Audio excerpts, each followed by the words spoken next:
Hello doctor, how are you? నమస్తే అండి. Sir, ఈ మధ్య చిన్నపిల్లలు పెద్దవాళ్ళని డిఫరెన్స్ లేకుండా అందరికీ హార్ట్ అటాక్స్ వస్తూ ఉన్నాయి, ఏజ్తో డిఫరెంట్ లేకుండా. ఎందుకని అలా జరుగుతుంది? దానికి గల కారణం ఏంటి? మామూలుగా అండి హార్ట్ అటాక్స్ అనేది ఎక్కువగా పెద్దవాళ్ళకి వచ్చేది. ఎందుకు అంటే మనం ఏజ్ ఓల్డ్ డేస్ నుంచి ఎప్పటి నుంచో చూస్తున్నాము. హార్ట్ అటాక్ వచ్చింది అంటే వాళ్ళకి 60 ఏళ్ళ తర్వాత 70 ఏళ్ళ తర్వాత ఎక్కువగా వచ్చేది మనం ఎక్కువగా వినేవాళ్ళం ఇప్పటి వరకు. కానీ ఈ మధ్య కాలంలో చాలా వరకు కేసెస్ ఏంటంటే పెద్దవాళ్ళకి ఎన్ని హార్ట్ అటాక్స్ ఇన్సిడెంట్స్ వింటున్నామో చిన్నవాళ్ళకి అంటే 20-30 ఇయర్స్ 40 ఇయర్స్ వాళ్ళకి కూడా అదే మోతాదులో అదే రకంగా హార్ట్ అటాక్స్ వచ్చాయనే మాట ఎక్కువగా వినిపిస్తుంది. అవును, దీనికి చాలా రకాల కారణాలు ఉన్నాయండి. కాకపోతే ఏంటంటే ఎక్కువగా ఇది కోవిడ్ తర్వాత ప్రచారంలోకి వచ్చింది కాబట్టి అందరు కోవిడ్ వల్ల వచ్చిందని అనుకుంటున్నారు. కానీ దీనికి వేరే కారణాలు కూడా చాలా ఉన్నాయి. అది మనం సపరేట్గా మాట్లాడుకుందాం నెక్స్ట్. చాలామంది ఫుడ్ హ్యాబిట్స్ చేంజ్ అయిపోయాయి. ఇప్పుడు అంతా కూడా ఫాస్ట్గా అయిపోవాలి అని చెప్పి ఇంట్లో ఎవ్వరు తినట్లేదు, బయట ఫుడ్డే ఇష్టపడుతున్నారు. అండ్ వీటి వల్ల కూడా ఫ్యూచర్లో హార్ట్ అటాక్ వచ్చే ఏమన్నా ముందు సూచనలు ఏమన్నా ఉన్నాయంటారా? ఇది మంచి ప్రశ్న అండి. ఏంటంటే మెయిన్లీ చాలా వరకు మనం అనుకునేది ఏంటంటే హార్ట్ అటాక్స్ అనేది ఫుడ్కి రిలేషన్ ఉంది అని ముందు నుంచి అనుకుంటాం, తెలుసు. ఎక్కువగా కొవ్వు పదార్థాలు తీసుకోవడం వల్ల వస్తుంది, లేకపోతే ఇంకా కొన్నిసార్లు శారీరక శ్రమ లేకపోవడం వల్ల వస్తుంది. ఇట్లాంటి ఫ్యాక్టర్సే చాలా మందికి తెలుసు. కానీ ఫుడ్ మీద ఇప్పటి వరకు చాలా తక్కువ మంది కాన్సన్ట్రేట్ చేశారు. కానీ అసలు మీరు అడిగిన పాయింట్లో ఒక మంచి పాయింట్ ఏంటంటే తొందరగా ప్యాకేజ్డ్ ఫుడ్స్, తొందరగా అయిపోయే ఫుడ్స్ అని అన్నారు కదా. నేను ఇంకొక రకంగా చెప్తాను. ఏంటంటే రిఫైన్డ్ ఫుడ్స్ వచ్చినప్పటి నుంచి ఈ ఇన్సిడెంట్ ఎక్కువగా పెరిగింది. రిఫైన్డ్ ఫుడ్స్ అంటే ఏంటంటే మనకి ఇంతకుముందు రైస్ తినేవాళ్ళం. ఎలా ఉండేది? మనకి దంపుడు బియ్యం లాగా ఉండేది. మన తండ్రులు తాతల కాలంలో దంపుడు బియ్యం. తర్వాత రైస్ మిల్స్ వచ్చాయి, పాలిష్డ్ రైస్ అనేది వచ్చింది. పాలిష్డ్ రైస్లో కూడా కొద్దిగా అండర్ పాలిష్డింగే ఉండేది. చూస్తానికి కొద్దిగా రంగు కొద్దిగా మరీ తెల్లగా లేకుండా కొంచెం పొట్టుతో పాటు ఉండేది. ఇప్పుడు కంప్లీట్లీ అందరూ రిఫైన్డ్ అనేసి చాలా తెల్లగా ఉండే అన్నాన్ని ప్రిఫర్ చేస్తున్నారు. అంటే ఏంటి? తెల్లగా ఉంటే మంచిది అనే కాన్సెప్ట్లో ఉన్నారు. కానీ అది మంచిది కాదండి. ఎందుకంటే ఈ తెల్లగా ఉన్న ఫుడ్ ఏంటంటే దాని మీద కోటింగ్ ఉండేది, అంటే తవుడు అని అంటారు. మామూలుగా ఇదంతా గేదెలకి వేస్తారు. ఇది యాక్చువల్లీ దాంట్లో ఆ పొట్టులోనే మంచి విటమిన్స్ ఉంటాయి. థైమిన్ అని ఉంటుంది, రైబోఫ్లావిన్ అని ఉంటుంది. ఇట్లాంటి విటమిన్స్ మనం తీసుకునే ఫుడ్కి డైజెస్ట్ చేసే ఎంజైమ్స్, ఎనర్జీ ప్రొడక్షన్ ఉన్నాయి, థైమిన్, పైరోపాస్పేట్ ఇట్లాంటి ఎంజైమ్స్లో ఆ థైమిన్ అనేది ఒక పార్ట్. సో ఈ ఫుడ్ని డైజెస్ట్ చేసుకోవడము, క్యాలరీస్ ఉత్పత్తి చేసుకునే ఎంజైమ్స్లోకి అవసరమైన వాటినేమో మనము గేదెలకి వీటికి వేస్తున్నాము, ఓన్లీ క్యాలరీస్ తీసుకుంటున్నాం. సో ఈ క్యాలరీస్ వేస్ట్ఫుల్ క్యాలరీస్ లాగా లోపల అక్యుములేట్ అయ్యి ఇది ఎక్స్ట్రా క్యాలరీస్ అంతా ఫ్యాట్ లాగా అక్యుములేట్ అవుతూ ఉంటుంది. ఓకే. సో నాట్ ఓన్లీ ఈ రైస్ రిఫైన్డ్ అని కాదండి, ఆయిల్స్ కూడా అంతే. రిఫైన్డ్ ఆయిల్స్ అనేసి ఎక్కువ temperature, refined oils temperature almost 390 degrees temperature కంటే ఎక్కువ టెంపరేచర్స్లో మనకి ఆ టెంపరేచర్లో ఉన్నప్పుడు రిఫైన్డ్ ఆయిల్ అనేది ఉత్పత్తి అవుతూ ఉంటుంది. దీంట్లో ఉండే మెయిన్లీ వైటమిన్స్, యాంటీ ఆక్సిడెంట్స్ ఇవన్నీ న్యూట్రలైజ్ అయిపోతాయి. ఈ యాంటీ ఆక్సిడెంట్స్ ఎప్పుడైతే వెళ్ళిపోతాయి ఆయిల్లో, బాడీలో ఆక్సిడేషన్ స్ట్రెస్ అనేది న్యూట్రలైజ్ అవ్వకుండా ఆక్సిడేషన్ స్ట్రెస్ పెరుగుతుంది. దానివల్ల మన లోపల ఉండే కొవ్వు పదార్థాలని ఆక్సిడైజ్డ్ ఫ్యాట్స్ లాగా మారుతాయి. ఈ ఆక్సిడైజ్డ్ ఫ్యాట్స్ అనేది తొందరగా పేరుకుపోయే స్వభావం ఉంటుంది కాబట్టి రక్తనాళాల్లో కొవ్వు పేరుకుపోవడం అనేది ఎక్కువ జరుగుతూ ఉంటుంది. దీంతో పాటు మైదా కూడా అంతే. ఎక్కువ గోధుమని బాగా మైదా తయారు చేసే క్రమంలో అవి కూడా ఫుడ్ పాయిజన్ లానే ఇవన్నీ రకాల రిఫైన్డ్ ఫుడ్స్, మీరు అన్నట్టు ప్యాకేజ్ ఫుడ్స్ ఇవన్నీ కూడా హార్ట్ అటాక్స్ రావడానికి ఎక్కువ కారణాలు అవుతున్నాయండి. డాక్టర్ గారు, ఈ మధ్యకాలంలో మైదా అని చెప్పారు కదా మీరు, దానికి సంబంధించి పిండి పదార్థాలు కావచ్చు, స్వీట్స్ కావచ్చు ఎక్కువ తయారవుతూ ఉన్నాయి. అండ్ ముఖ్యంగా చెప్పుకోవాలంటే మన టిఫిన్ సెంటర్స్లో మైదాతో తయారు చేసేది మైసూర్ బజ్జీ అని అంటారు. అది చాలా మందికి ఇష్టం, తింటూ ఉంటారు. అండ్ వాళ్ళు తినడం కాకుండా ఇంటికి తీసుకెళ్ళి పిల్లలకి పెడుతూ ఉంటారు. ఫ్యూచర్లో ఎలాంటి ఇష్యూస్ వస్తాయంటారు అలాంటి పదార్థాలు తినడం వల్ల? అవునండి, ఇదేంటంటే చెడు అనేది తొందరగా అట్రాక్ట్ చేస్తుంది, అది మంచిగా కూడా కనిపిస్తూ ఉంటుంది. సో ఈ మైదా అనేది నేను చెప్పినట్టు ఎప్పుడైతే ఈ రిఫైన్డ్ ఫుడ్స్ మన బాడీలోకి తొందరగా వెళ్తాయో ఇవి తొందరగా అక్యుములేట్ అయ్యే ఛాన్స్, ఈ మన బాడీని ఎఫెక్ట్ చేసే ఛాన్స్ చాలా ఎక్కువ అవుతుంది. మీరు అన్నట్టు స్వీట్స్ తయారు చేస్తారంటారు, మైదా దాంతోపాటు డాల్డా అనేది కూడా సాచురేటెడ్ ఫ్యాట్స్లో ఒక భాగం. ఈ సాచురేట్ హైడ్రోజనేటెడ్ ఫ్యాట్స్ అంటారు. ఈ హైడ్రోజనేటెడ్ ఫ్యాట్స్ ఇంకా పెద్ద రిస్క్ అండి. స్వీట్స్ కూడా మైదా విత్ హైడ్రోజనేటెడ్ ఫ్యాట్స్. బిర్యానీలో ఉండే ఈ హైడ్రోజనేటెడ్ ఫ్యాట్స్ అంటే డాల్డా. సో మీరు చెప్పిన ఈ మైదాతో పాటు డాల్డాని కూడా యాడ్ చేస్తే ఇంకా హార్ట్ వచ్చే రిస్క్ ఇంకా ఎక్కువ పెరుగుతుంది. సో వీటిని తినడము వీలైనంత వరకు తగ్గించడం బెటర్, లేదా ఒకవేళ తిన్నా మీరు అన్నట్టు పిల్లలకి వీళ్ళకి ఇప్పటి నుంచే ఎక్కువ ఫీడ్ చేయకపోవడం చాలా మంచిదండి. ఓకే. అండ్ ఎవరైనా సరే లాంగ్ టర్మ్ డిసీజెస్ ఉన్న వ్యక్తి టాబ్లెట్స్ ఎక్కువగా యూజ్ చేస్తుంటే, యాంటీబయాటిక్స్ ఎక్కువ వేసుకోవాల్సి వస్తే వాళ్ళకు కూడా హార్ట్ అటాక్ వచ్చే ప్రమాదం ఏమన్నా ఉందా? మందుల వల్ల హార్ట్ అటాక్ అనేది కొన్ని రకాల మందుల వల్ల, అంటే మైగ్రేన్కి వాడే ట్రిప్టాన్స్ వల్ల, కొన్ని రకాల యాంటీబయాటిక్స్ కూడా కొన్నిసార్లు రిపోర్టెడ్ చేయబడ్డాయి. దాంతోపాటు కొన్ని రకాల పెయిన్ కిల్లర్స్, దాంతోపాటు కొన్ని రకాల సబ్స్టాన్స్ అబ్యూజ్ అనేది, అంటే కొకైన్ వాడడం వల్ల వాళ్ళు, ఇట్లాంటి యాంఫిటమైన్ స్టిమ్యులెంట్స్ వాడేవాళ్ళు, డ్రగ్స్ వాడే వాళ్ళకు కూడా రక్తనాళాలు అక్కడ బ్లాక్స్ లేకపోయినా రక్తనాళాలు ముడుచుకుపోతుంటాయి. ముడుచుకుపోయినప్పుడు బ్లడ్ సప్లై హార్ట్కి తగ్గిపోయి హార్ట్ అటాక్స్ వచ్చే ఛాన్స్ చాలా ఎక్కువ. సో కొందరు మెడిసిన్స్, లాంగ్ టర్మ్ మెడిసిన్స్ వాడేవాళ్ళు, ఎక్కువగా పెయిన్ కిల్లర్స్ తీసుకునే వాళ్ళు, లేకపోతే ట్రిప్టాన్స్ అని మైగ్రేన్ మెడిసిన్స్ వాడేవాళ్ళు, వీళ్ళు కొద్దిగా చూసుకొని వాడితే చాలా మంచిది. ఓకే. అండ్ డాక్టర్ గారు, ఈ మధ్య అబ్బాయిలే కాదు అమ్మాయిలు కూడా స్మోకింగ్ చేస్తూ ఉన్నారు. స్మోకింగ్ చేస్తున్నారు, అబ్బాయిలతో సమానంగా డ్రింకింగ్ కూడా చేస్తున్నారు కొంతమంది, అందరినీ అనట్లేదు. అండ్ దానివల్ల అమ్మాయిల్లో హార్ట్ అటాక్ వచ్చే ఛాన్సెస్ ఏమైనా ఉన్నాయా? ఇది కూడా చాలా మంచి ప్రశ్న అండి. ఎందుకంటే ఇది మీరు అనేది కొంతమంది అని అంటున్నారు, కానీ ఇప్పుడు నాకు తెలిసి కొంచెం ఎక్కువ సిగ్నిఫికెంట్ నెంబర్ ఆఫ్ పీపుల్ ఇట్లా ఉన్నారండి. ఎందుకంటే జెండర్ ఈక్వాలిటీ అనేది అన్నిట్లో వచ్చింది, మేము కూడా గ్రోత్ డెవలప్మెంట్ అని. దాంతోపాటు ఈ అలవాట్లు కూడా వాళ్ళకు కూడా ఇంబైబ్ అయిపోయాయి. కానీ ప్రాబ్లం ఏంటంటే female body is more prone for atherosclerosis and they are having same risk factors. అంటే మేల్ ఫీమేల్ ఈక్వల్గా స్మోక్ చేసినా ఫీమేల్లో బ్లాక్స్ వచ్చే ఛాన్స్ చాలా ఎక్కువ. అండ్ ఫీమేల్లో స్మోకింగ్ యొక్క ఎఫెక్ట్స్ ఇంకా ఎక్కువ. ప్లస్ ఫీమేల్కి ఇంకా ఇంపార్టెన్స్ ఎందుకు చెప్తాము అంటే, మీరు ఇప్పుడు ఆల్కహాల్ అన్నారు, ఆల్కహాల్ మేల్ తీసుకున్నారు ఫీమేల్ తీసుకున్నారు అనుకోండి, బట్ ఫీమేల్లో ఎందుకు ఎక్కువ జాగ్రత్తలు చెప్తారు, పాతకాలం నుంచి రెస్ట్రిక్షన్స్ ఎక్కువ అంటే, female is the person who carry the child also. అంటే బిడ్డ అనేది ఫీమేల్లోనే పెరుగుతుంది కాబట్టి బిడ్డ కణాలు గ్రోత్ అయ్యేటప్పుడు, కణ విభజన జరిగేటప్పుడు ఇవన్నీ ఏదైనా పాయిజన్ సబ్స్టెన్సెస్ బాడీ అలవాటు పడే ఆ టైంలో తీసుకుంటే కణ విభజన సరిగా జరగక పుట్టుకతో గుండెలో రంధ్రాలు, లేకపోతే పుట్టుకలో వైకల్యాలు ఇట్లాంటివి వచ్చే అవకాశం ఎక్కువ ఉంటుంది. కాబట్టి ఈ హార్ట్ అటాక్స్ అనే కాదు, ఏ సబ్స్టాన్స్ అబ్యూజ్ అయినా ఫీమేల్ని ఎంకరేజ్ చేయం మనం ముందు నుంచి. మన సంస్కృతి పరంగా అయినా కూడా ఎంత డెవలప్ అయినా ఇది కరెక్ట్ కాదు అని చెప్తాను నేను. డాక్టర్ గారు, ఈ మధ్య మనం వీడియోస్లో వాటిల్లో చూస్తూ ఉన్నాము, సోషల్ మీడియాలో ఎక్కువ పోస్ట్ చేస్తూ ఉన్నారు కూడా, పెళ్ళిలో ఉండి భరత్లో డాన్స్ చేస్తూ పడిపోవడం, అలాగే పాట పాడుతూ పడిపోవడం, చాలామంది సింగర్స్ను కూడా చూసాము. సడన్గా కార్డియాక్ అరెస్ట్ అవ్వడం ఎందుకని, దానికి రీజన్ ఏంటి? ఒక్కటి అంటే ఏంటంటే అకస్టమ్డ్ వర్క్ అండ్ అన్అకస్టమ్డ్ వర్క్ అంటాం మనం. అంటే ఏంటంటే మనకి రోజు ఆ పని అలవాటు ఉండి చేసే పని ఎంత పెద్దదైనా అలవాటు కాబట్టి చేస్తూనే ఉంటాం. కాకపోతే ఒక సందర్భాని కోసమో, ఒకటి ఇంకో ఈవెంట్ కోసమో అనేది అంతకుముందు అలవాటు లేని దాన్ని ఒక్కసారిగా మనము ఎక్కువ మోతాదులో చేసినప్పుడు ఈ హార్ట్ అనేది ఒక స్టేజ్ దాటి టాలరేట్ చేయదు. అంటే హార్ట్ ఆల్రెడీ మనకి ఉంది, లోపల దాక్కొని ఉంది, బ్లాక్స్ ఉన్నాయి, బట్ అవి కొంచెము అన్మాస్క్ అయిందండి, బయట పడలేదు, బ్లాక్స్ ఉన్నాయి. రెస్టింగ్లో ఉన్నప్పుడు అది మనకి సఫిషియంట్ బ్లడ్ సప్లై ఇస్తుంది. కానీ ఒక స్టేజ్ దాటి మనం పని చేసినప్పుడు గుండె కూడా మన బాడీకి ఎక్స్ట్రా బ్లడ్ ఇవ్వాలి కాబట్టి అది కూడా స్ట్రెయిన్ అవుతూ ఉంటుంది. సో ఆ స్టేజ్ వచ్చింది అన్నప్పుడు అది చేతులు ఎత్తేసింది, సడన్గా ఆ బ్లాక్ పెరిగింది, హార్ట్ అటాక్ లాగా రూపాంతరం చెందింది. సో ఇది మరి వాళ్ళకి సడన్లీ డ్యాన్స్ చేసేటప్పుడు ఎందుకు జరుగుతుంది అంటే, అంతకు ముందు వీళ్ళకి ఇంత పని చేయడం బాగా అలవాటు లేకపోవచ్చు, ఇంత పెద్దగా ఇంత ఎక్కువసేపు డ్యాన్స్ చేయడము. ఇప్పుడు భారత్లో వీటిల్లో ఏంటంటే తెలియకుండానే చాలాసేపు చేస్తూనే ఉంటారు, అది విగరస్గా చేస్తారు, ఆ మూడ్లో, హ్యాపీనెస్లో రిలేషన్ ఉంటుంది. సో ఇదంతా పక్కన వాళ్ళని చూసి ఇంకా చేస్తుంటారు, లేకపోతే వీళ్ళు బాగా చేస్తున్నారని వాళ్ళు ఎంకరేజ్ చేస్తూ ఉంటారు. సో వీళ్ళకి సిమ్టమ్స్ వచ్చినా కూడా ఆనందంలో ఇది తెలుసుకోక ఆపరన్నట్టు ఒక దగ్గర. సో ఎక్స్ట్రీమ్ కొన్ని ఇబ్బంది అనిపించినా కూడా పక్కన వాళ్ళ ప్రెజర్ వల్ల, లేకపోతే తన ఆనందం కోసం ఇంకొంచెం చేస్తూ ఉంటాడు. ఆ టైంకి గుండె అప్పటికే ఒక స్ట్రెస్లో ఉంటుంది, అది ఒక్కసారిగా పెరిగిపోతుంది, ఒకసారి కొలాప్స్ అయిపోతారు. చాలామంది డాక్టర్ గారు చెస్ట్ పెయిన్ వస్తే normal chest pain, gas pain అని చెప్పి గ్యాస్ టాబ్లెట్ వేసుకుంటూ ఉంటారు. దాన్ని కూడా మనం హార్ట్ అటాక్ సూచికగా అనుకోవాలంటారా? గ్యాస్ పెయిన్కి చెస్ట్ పెయిన్కి తేడా అనేది మన ఇండియన్ సబ్సెట్లో చాలా అవసరం. ఇండియన్ సబ్సెట్లో తెలుసుకోవడం చాలా అవసరం.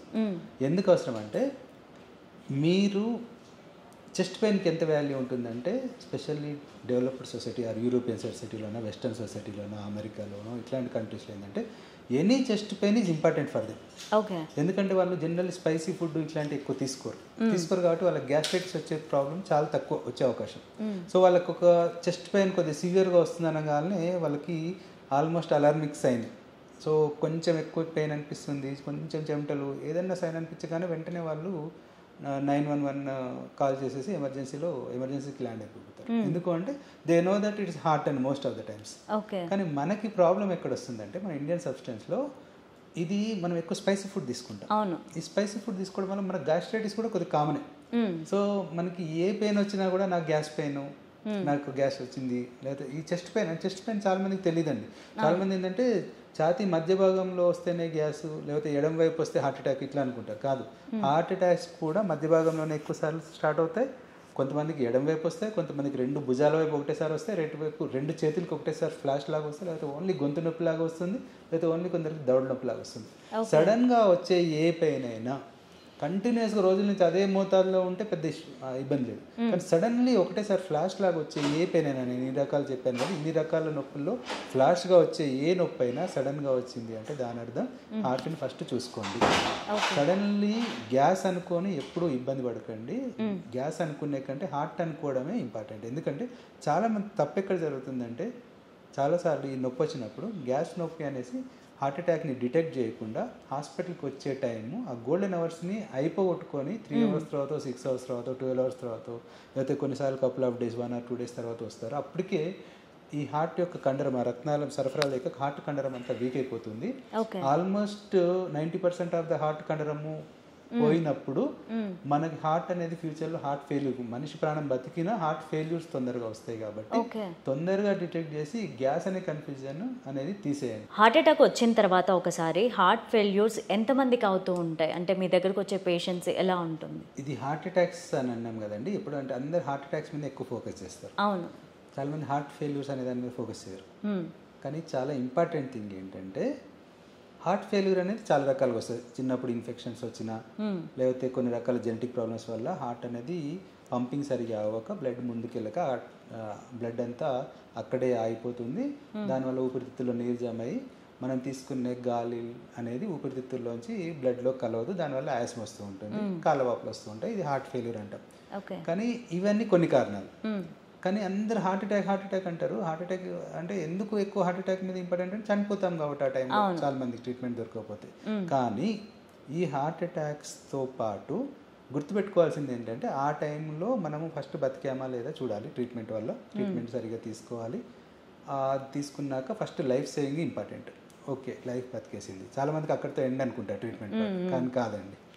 ఏంటంటే హార్ట్ అటాక్ వచ్చిన తర్వాత మనకి తర్వాత స్టేజ్లో ఆ ఫాలోఅప్లో డాక్టర్స్ చూస్తారు హార్ట్ అటాక్ వచ్చినప్పుడు ఎంత హార్ట్ ఫంక్షన్ దెబ్బతిన్నది, కండరం ఎంత డ్యామేజ్ అయింది, దానివల్ల హార్ట్ ఫంక్షన్ ఎంత దెబ్బతిన్నది అనేది ఫస్ట్ అసెస్ చేసుకుంటాం 2D ఎకో ద్వారా, లేదా కొన్నిసార్లు MRIలు ఇట్లాంటి వాటి ద్వారా కూడా చూడొచ్చు. వీటి తర్వాత ఏంటంటే మనం ట్రీట్మెంట్ చేసి ఏదైతే బ్లడ్ సప్లై హార్ట్ కండరానికి ఆగిపోయిందో దాన్ని ఓపెన్ చేస్తాము. ఈ కండరం ఎంత రికవర్ అయింది అనేది ఫాలోఅప్లో తెలుసుకుంటూ ఉంటాం. సో ఫాలోఅప్లో వచ్చిన పేషెంట్స్ని 2D ఎక్కువ చూసుకుంటూ ఉంటాం. అవసరమైతే NT-BNP అనే ఒక వాల్యూ ఉంటుంది, NT-BNP లెవెల్స్ ఎంత ఉన్నాయో చూసుకొని ఈ హార్ట్ కండరం ఎంత ఇంప్రూవ్ అయింది అనేది మనం మెసేజ్ చేసుకుంటూ ఉంటాం. కొద్దిపాటి హార్ట్ అటాక్ వచ్చిన వాళ్ళు హార్ట్ కండరం ఎక్కువ దెబ్బతినదు, ఫాలోఅప్లో బాగానే ఉంటుంది. ఎక్కువ పెద్ద మొత్తంలో పెద్ద రక్తనాళం లాగైనప్పుడు ఎక్కువ శాతం కండరం డ్యామేజ్ అయిన వాళ్ళకి ఖచ్చితంగా కంప్లీట్ నార్మల్ అవుతుందని ఉండదండి. అన్లెస్ వెరీ ఎర్లీ అవర్స్లో 1 hourలో ట్రీట్మెంట్ తీసుకుంటే కంప్లీట్గా హార్ట్ కండరం రికవర్ అవుతుంది, ఫంక్షన్ నార్మల్కి వస్తుంది. కానీ చాలామందికి అంత తొందరగా మన ఇండియన్ సెటప్లో ట్రీట్మెంట్ తీసుకోరు. 3 hours తర్వాత, 6 hours తర్వాత, 1 day తర్వాత తీసుకుంటారు. కాబట్టి వీళ్ళు ఖచ్చితంగా some part of heart muscle damage అయిపోయింది. సో వీళ్ళు ఖచ్చితంగా ఈ డ్యామేజ్ అయిన హార్ట్ మజిల్ అనేది ఎక్కువ పంపింగ్ ఎక్కువ జరగదు. కాబట్టి ఈ పార్ట్ ఏదైతే హార్ట్ అటాక్ వచ్చిన కండరం ఎక్కువ డ్యామేజ్ అవడం వలన మిగతా నార్మల్ ఇన్వాల్వ్ కానీ హార్ట్ అటాక్లో ఇన్వాల్వ్ కానీ కండరం అనేది ఎక్కువ స్ట్రెయిన్ పడుతూ ఉంటుంది. ఇది కంపెన్సేట్ చేస్తుంది, హార్ట్ ఫెయిల్యూర్ పోకుండా కొన్ని రోజులు ఆపుతుంది. కానీ రోజులు గడిచే కొద్దీ ఇది దీని మీద ఎక్కువ లోడ్ అయిపోయి, నార్మల్ దాని మీద ఎక్కువ లోడ్ అయిపోయి ఇది కూడా చేతులు ఎత్తేస్తుంది. సో అందుకే హార్ట్ అటాక్ అప్పుడు ఎంత ఎక్కువ కండరం లాస్ అయితే వాళ్ళు తొందరగా ఆయాసంతో, కొంతమంది ఇంటికి కూడా పోరు ఆయాసంతో, కొంతమంది రికవర్ అయినా ఫస్ట్ కొన్ని రోజులు బాగుంటారు, తర్వాత మళ్ళీ ఆయాసము, వాపులు ఇట్లా అనుకుంటూ వస్తారు. కొంతమంది తక్కువ మొత్తంలో హార్ట్ మజిల్ డ్యామేజ్ అయిన వాళ్ళు మాత్రం హార్ట్ ఫెయిల్యూర్ ఎప్పటికీ రాదు వాళ్ళకి, ఎందుకంటే హార్ట్ కంట్రోల్ అనేది కంప్లీట్ రికవర్ అవుతుంది కూడా. సో హార్ట్ అటాక్ వచ్చినప్పుడు ఎంత కండరం శాతం డ్యామేజ్ అయింది, ఎంత తొందరగా దాన్ని ఓపెన్ చేసామనే దాని మీద హార్ట్ ఫెయిల్యూర్ పోకుండా ఉంటుంది. కాబట్టి హార్ట్ అటాక్ టైంలో మాత్రం తొందరగా గోల్డెన్ అవర్స్లో ట్రీట్మెంట్ తీసుకోవాలి. ట్రీట్మెంట్ ఒకవేళ లేట్ అయినట్టయితే హార్ట్ ఫెయిల్యూర్ పోయే ఛాన్స్ ఎంత ఉందో ఎజెక్షన్ ఫ్రాక్షన్ అని ఉంటుంది 2D అది చూసుకోవాలి. ఒకవేళ ఎజెక్షన్ ఫ్రాక్షన్ ఎంత ట్రీట్ చేసినా 35 కంటే తక్కువ ఉందనుకోండి, వీళ్ళలో sudden cardiac death, heart failure అయ్యే అవకాశం చాలా ఎక్కువ ఉంటుంది. కాబట్టి వీళ్ళలో సడన్ కార్డియాక్ డెత్ కాకుండా ఐసీడీ అనే ఒకటి డిఫిబ్రిలేటర్ అనేది ఒకటి లోపల పేస్ మేకర్ లాంటిది ఇంప్లాంట్ చేసి పెడతాము. సో హార్ట్ సడన్గా అయిపోయే టైంలో అది షాక్ ఇచ్చుకొని మళ్ళీ లైఫ్ సేవ్ చేస్తూ ఉంటుంది. ఈవెన్ హార్ట్ ఫెయిల్యూర్ పోకుండా ఉండే కొన్ని మెడిసిన్స్ ఉంటాయి. కొన్ని మెడిసిన్స్ డాపాగ్లిఫ్లెజన్ అనేసి, ఆర్ని అని ఇట్లాంటివి వచ్చాయి. వీటి వల్ల ఈ హార్ట్ ఫెయిల్యూర్ ప్రోగ్రెషన్ ఎర్లీగా వచ్చేదానికి కొద్దిగా లేట్గా వచ్చే ఆస్కారం ఉండడానికి కొన్ని మందులు కూడా బాగా ఉపయోగపడుతున్నాయండి. ఓకే. అండ్ డాక్టర్ గారు, చాలామందికి చలికాలంలో ఎక్కువ హార్ట్ స్ట్రోక్ వస్తూ ఉంటుంది, అలాగే చాలామందికి ఎర్లీ మార్నింగ్ స్ట్రోక్ వస్తూ ఉంటుంది. ఎందుకని ఎర్లీ మార్నింగ్ స్ట్రోక్స్ ఎక్కువ వస్తూ ఉంటాయి? చలికాలంలో మనకి ఏంటి, ఏదైనా చలి అనేది బాడీకి ప్రమాదం. ఎందుకంటే ఒక టెంపరేచర్ కంటే తక్కువ టెంపరేచర్స్ ఉన్నప్పుడు ప్రతి కణం కూడా ఫ్రీజ్ అయిపోతుంది, దాంట్లో ఉండే ఎంజైమాటిక్ యాక్టివిటీ తగ్గిపోతుంది. ఎంజైమ్స్ ఎప్పుడు రసాయనిక చర్యలు అనేది కంటిన్యూస్ జరిగినప్పుడే మనిషి లైవ్గా ఉంటాడు. కానీ ఈ ఎంజైమ్స్ అనేది ఎప్పుడైతే చర్యలు ఆపేస్తే కణం యొక్క ఫంక్షన్ కూడా అయిపోతుంది. సో ప్రతి కణం కూడా సరిగ్గా ఫంక్షన్ చేయాలంటే టెంపరేచర్ ఒక నిర్దిష్టమైన వాల్యూలో ఉంటేనే బాగుంటుంది. బాగా కూల్ టెంపరేచర్ ఉన్నప్పుడు బాడీ అనేది టెంపరేచర్ లోపలికి అబ్జర్వ్ చేసుకొని కణాలు డ్యామేజ్ అవుతాయి. కాబట్టి బాడీ తనని తాను రక్షించుకోవడానికి ఎప్పుడు ప్రయత్నం చేస్తూనే ఉంటుంది. అంటే ఎట్లా చేస్తుంది, ఉష్ణాన్ని జనరేట్ చేసుకోవడము, ఆ జనరేట్ అయిన ఉష్ణము బయటకు పోకుండా ఆపుకునే సిస్టమ్ని డెవలప్ చేసుకుంటుంది. ఈ సిస్టమ్స్ 2 రకాలుగా ఉంటుంది. ఒకటి, ఉష్ణాన్ని జనరేట్ చేసుకోవడానికి మనకు తెలియకుండా ఏం చేస్తాము, చలికాలంలో వేడి పదార్థాలు తింటూ ఉంటాము, లేకపోతే ఎక్కువ క్యాలరీస్ తింటూ ఉంటాము. కొందరు తెలియకుండా స్మోకింగ్ చేస్తారు, కొందరు ఆల్కహాల్ చేస్తారు. ఇవన్నీ ఏంటంటే క్యాలరీస్ వస్తాయి అనేసి. లేదా ఇల్లుని బాగా ఏమంటారు, ఇంట్లో కొద్దిగా వేడి హీటర్స్ పెట్టుకుంటారు, లేకపోతే పాతకాలంలో కాగడాలు పెట్టుకుంటారు, లేకపోతే చలిమంటలు వేసుకుంటారు, లేకపోతే ఉలెన్ షూట్స్ వేసుకుంటారు, ఎయిర్ ఉండే అంటే 2 లేయర్స్ మధ్య గాలి ఉండేటట్లు స్వెటర్స్ వేసుకుంటారు. ఇవన్నీ ఉష్ణాన్ని కన్జర్వ్ చేసే మెథడ్స్. ఇది మనం బయట నుంచి తీసుకుంటాము. ఇది తెలియకుండా చేస్తాం అనుకుంటే, కానీ తెలిసేటట్టు చేస్తాం. ఫుడ్ ఎందుకు ఎక్కువ తీసుకుంటే ఎక్కువ ఉష్ణం జనరేట్ అవుతుంది మెటబాలిజం వల్ల. సో దీంతో పాటు ఏంటంటే బాడీలో నుంచి హీట్ బయటికి వెళ్ళకుండా చర్మానికి సప్లై చేసే రక్తనాళాన్ని, రక్తం యొక్క నాళాల యొక్క క్యాలిబర్ని ముడుచుకునేలాగా చేస్తుంది. ఈ ముడుచుకోవడం ఎందుకు, ఈ రక్తం అంతా చర్మానికి సప్లై అయితే ఈ రక్తంలో ఉండే ఉష్ణోగ్రత బయటకు వెళ్ళింది కాబట్టి చర్మానికి బ్లడ్ సప్లై తక్కువ ఉంటుంది. ఇది రక్తం సరఫరా స్కిన్కి ఎందుకు తక్కువ ఉంటుంది అంటే సింపాథెటిక్ సిస్టమ్ అని బాడీలో యాక్టివేట్ అవుతుంది. ఈ సింపాథెటిక్ సిస్టమ్ 2 రకాలుగా ఉపయోగపడుతుంది. అంటే చర్మానికి బ్లడ్ సప్లై తక్కువ చేస్తుంది, at the same time thermogenesis కూడా, అంటే బాడీలో ఉండే ఫ్యాట్ని లైసిస్ చేసి, అంటే ఫ్యాట్ని కరిగిసి దాంట్లోంచి ఉష్ణాన్ని కూడా ఉత్పత్తి చేస్తుంది సింపాథెటిక్ నర్వ్ సిస్టమ్. కానీ ఒకవైపు ప్రయోజనం ఉంటుంది సింపాథెటిక్ నర్వ్ సిస్టమ్ యాక్టివేషన్ వల్ల, మరోవైపు ఏంటంటే ఈ సింపాథెటిక్ సిస్టమ్ యాక్టివేట్ అయినప్పుడు హార్ట్ రేట్ పెరుగుతుంది. హార్ట్ యొక్క రక్తనాళాలు స్కిన్కి సప్లై చేసి ముడుచుకోవడంతో పాటు హార్ట్ సప్లై చేసే రక్తనాళాలు కూడా ముడిచిపోతాయి. సో దీనివల్ల హార్ట్లో ఉండే ఆ బ్లాక్స్ అనేది రప్చర్ అయ్యి దాని మీద సడన్లీ హార్ట్లో రక్తం గడ్డలు తయారయ్యేసి రక్తనాళాలు కంప్లీట్గా మూసుకుపోయి హార్ట్ అటాక్ వచ్చే ఛాన్స్ ఉంటుంది. అండ్ నైట్లో పడుకునేటప్పుడు సింపాథెటిక్ హార్మోన్స్ బాగా లో లెవెల్లో ఉంటాయి. అప్పుడే మన హార్ట్కి అన్నిటికీ బాడీకి రెస్ట్ దొరుకుతుంది కాబట్టి పడుకుంటాం. కానీ పొద్దున్నే లేవాలి కదా, లేవాలి అనేటప్పుడు పొద్దున్న టైం కల్లా సింపాథెటిక్ సిస్టమ్ మళ్ళీ యాక్టివేషన్ ఎక్కువ ఉంటుంది. అందుకే పొద్దున్న టైంలో హార్ట్ అటాక్స్ ఎక్కువ వస్తాయి, స్ట్రెస్ టైంలో హార్ట్ అటాక్స్ ఎక్కువ వస్తాయి, దాంతోపాటు చలికాలంలో కూడా హార్ట్ అటాక్స్ ఎక్కువ. అండ్ డాక్టర్ గారు, చాలా మందికి ఏం ఆహారం తీసుకోవాలి అవన్నీ తెలిసినా కూడా ఫాస్ట్ ఫుడ్ ఇవన్నీ తినడానికి అలవాటు పడుతూ ఉంటారు. అసలు గుండె ఆరోగ్యంగా ఉండడానికి ఎటువంటి ఆహారం తీసుకోవాలంటారు? చాలామంది ఆకుకూరలు, కూరగాయలు అది ఫ్రెష్గా దొరికాయి మంచిగా వాష్ చేసుకొని, హాఫ్ బాయిల్ సిస్టమ్ అంటారు వెస్టర్న్లో అయితే, స్టీమ్ నూనెలు ఎక్కువ వాడకుండా ఇలాంటివి విత్ నేను ఇంతకుముందు చెప్పినట్టు మరీ రిఫైన్డ్ పాలిష్డ్ కాకుండా అండర్ పాలిష్డ్ బ్రౌన్ రైస్ టైప్లో ఇలాంటివి తీసుకొని, ఫైబర్ ఎక్కువ ఉన్న ఫుడ్స్ తీసుకొని, శాచురేటెడ్ ఫుడ్స్ అంటే ఈ డాల్డాలు లేకపోతే బాగా పేరుకుపోయే స్వభావం బాగా నెయ్యి ఇట్లాంటివి తగ్గించుకొని ఆహారంలో, దాంతోపాటు ఎక్కువ క్యాలరీస్ ఉండే పదార్థాలు అంటే ఈ ఏదైతే నేను చెప్పాను కదా మైదాతో చేసిన వస్తువులు, స్వీట్స్ ఇట్లాంటివి తగ్గించుకొని ఈ యొక్క మార్పులు చేసుకోవడం వలన చాలా వరకు అందరూ ఆరోగ్యంగానే ఉంటారు. ఏంటంటే పాతకాలం అయితే మనము మరుగున పడిపోయినాయి అనుకున్నామో, మూస పద్ధతులు అనుకున్నామో, ఇవి చాలా వరకు మంచివి. అండ్ ఈ మధ్య చాలామంది చికెన్ ఎక్కువ తినేస్తున్నారు, రకరకాల ఫుడ్ కంపెనీ చెప్పద్దు కానీ ఫ్రైడ్ ఎక్కువ తినేస్తున్నారు. అండ్ చికెన్ ఎక్కువ తినడం వల్ల, మటన్ ఎక్కువ తినడం వల్ల హార్ట్కి ఏమన్నా ప్రాబ్లం ఉంటుందా? అంటే కొలెస్ట్రాల్ ఆటోమేటిక్గా పెరిగిపోతుంది.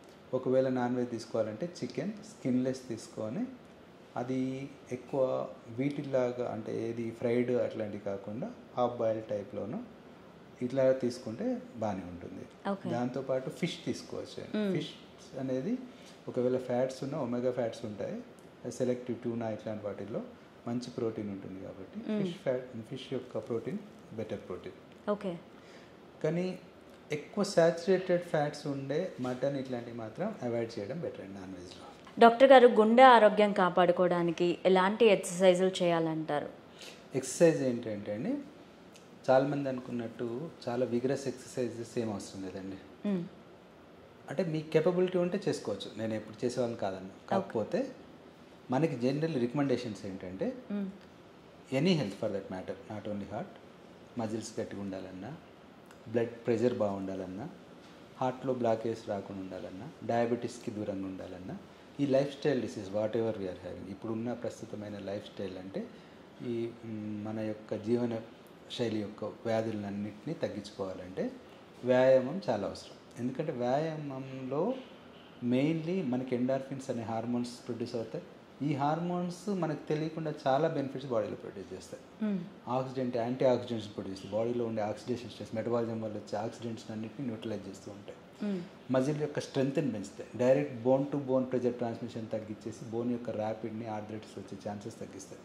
సో ఇన్ని రకాల బెనిఫిట్స్ ఉండే వ్యాయామము ఎలా చేయాలనేది ఫస్ట్ మనకు తెలిసి ఉండాలి. ఏంటంటే రికమెండెడ్ ఎక్సర్సైజ్ ఏంటంటే వారానికి 5 రోజులు, రోజుకి 30 నిమిషాల పాటు వాకింగ్ చేసినా చాలండి. ఓకే. ఇది సరిపోయే ఎక్సర్సైజ్. ఇది చాలామందికి అనుకువగా ఉండే ఎక్సర్సైజ్, చాలామందికి అనుకూలంగా ఉండే ఎక్సర్సైజ్. ఎందుకంటే లైక్ చేస్తారు చాలామంది, వాక్ చేయడం పెద్ద కష్టం కాదు.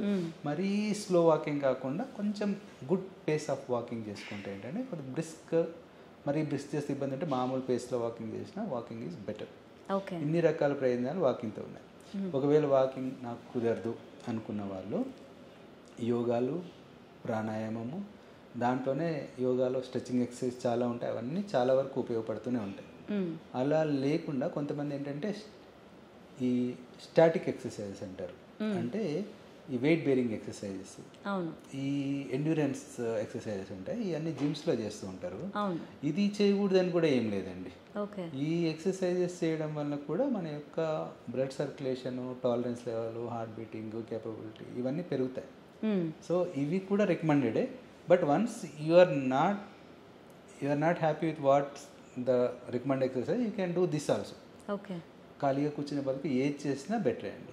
ఓకే. కానీ ఏదో లేచిందే లేడీ పరుగులా కంటిన్యూస్ నేను ఇదే చేస్తాను, కంటిన్యూస్ మార్నింగ్ నుంచి నైట్ వరకు నేను సివియర్గా ఎక్సర్సైజ్ చేస్తాను అంటే అసలు వన్ డైమెన్షన్లోనే ఉండడం అనేది ఎప్పుడు కరెక్ట్ కాదు. Okay. You can do, but do in a proper way. అప్పుడు చాలా హెల్త్ అన్ని రకాలు బాగుంటుంది. Right. Thank you so much doctor. గుండె ఆరోగ్యానికి సంబంధించి చాలా మంచి విషయాలు మాతో షేర్ చేసుకున్నందుకు thank you so much. Thank you అండి.